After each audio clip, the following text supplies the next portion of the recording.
exploramos el fascinante mundo de la tecnología y hoy toca hablar de un componente esencial en nuestras vidas digitales, como lo son los microprocesadores. ¿Qué son? ¿Cómo funcionan? ¿Y por qué son tan importantes? Acompáñanos para poderlo descubrir. Empezando por qué es un microprocesador. El microprocesador es el circuito integrado central de un sistema informático o chip de 40 o más terminales, conocido como el cerebro de una computadora. Su función principal es el encargado de ejecutar instrucciones en lenguaje máquina, realizando operaciones aritméticas y lógicas simples. Algunos dispositivos actuales que utilizan microprocesadores pueden ser las computadoras, los teléfonos inteligentes o las tablets.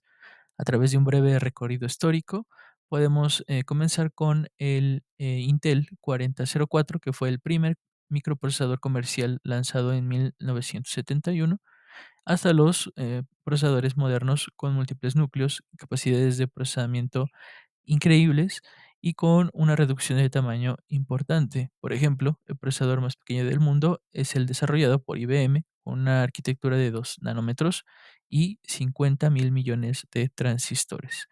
En otro ejemplo, la Universidad de Michigan ha creado el microordenador Michigan Micromode, un dispositivo de 0.3 milímetros que es más pequeño que un grano de arroz.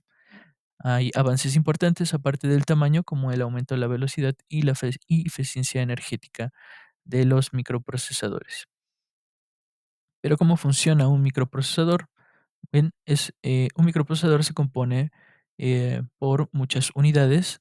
Este mismo es una unidad central de procesos o CPU que implementa uno o más circuitos integrados utilizando diversas tecnologías.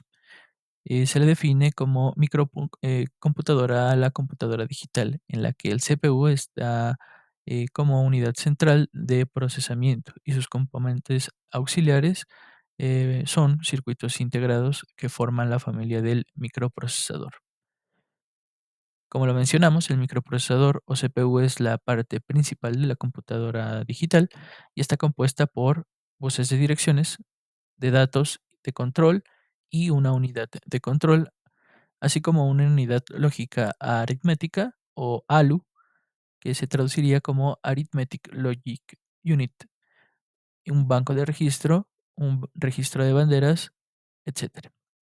Empezando por los buses de datos, su función principal es mover o enviar los operandos o los resultados de los cálculos hacia la ALU para ser procesados desde o hacia la unidad de memoria, hacia un dispositivo de entrada o salida, también puede ser.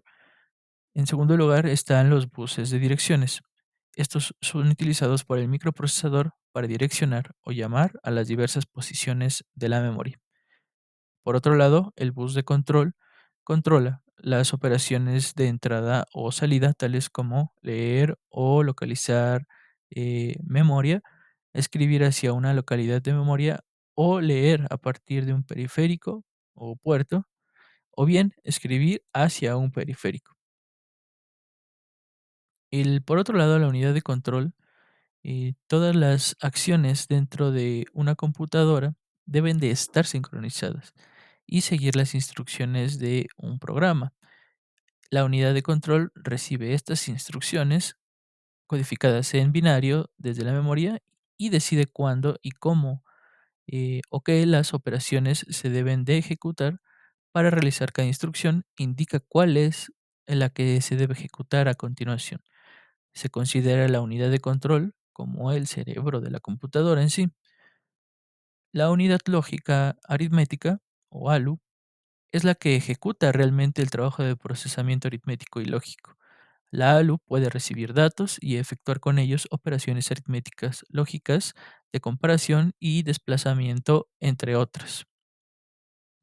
Los registros se refieren a que la CPU o el microprocesador cuentan con dos tipos de registros.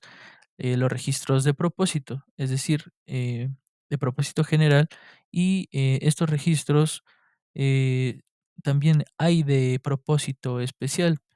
Los primeros se utilizan para el manejo de los datos y el registro de em, y los de registro especial tienen funciones ya definidas, como por ejemplo el registro de stack pointer, el registro de banderas, el contador de instrucciones y el registro de la instrucción. Algunos tipos de aplicaciones de nuestros microprocesadores pueden ser dividirse más bien entre los de propósito general, como lo pueden ser las marcas de Intel o AMD, y hasta los procesadores especializados, como los de Apple o Qualcomm. Y los microprocesadores tienen una gran aplicación en la actualidad y son utilizados para cualquier procesamiento de información digital, como en videojuegos o más actualmente la inteligencia artificial, que necesita cada vez de procesadores más eficientes para poder funcionar y adecuarse a las necesidades de la sociedad moderna. Nos podemos esperar del futuro de los microprocesadores? Bueno, una mayor integración de componentes, avances en computación cuántica y procesadores más sostenibles, más eficientes y, por supuesto, más baratos de producir. Los procesadores pueden cambiar nuestras vidas de un momento para otro y nos debemos de preguntar cómo cambiaría nuestra vida cuando consigamos como humanidad poder hacer procesadores cada vez más baratos y eficientes para nuestra vida digital. Así concluimos nuestro episodio de hoy y esperamos que hayan aprendido algo nuevo sobre los microprocesadores y su impacto en nuestra vida diaria. Muchas gracias por escucharnos y nos vemos en el próximo episodio de Informática Hoy. Mi nombre es Juan Carlos Domínguez Ramírez y que tengan una excelente tarde.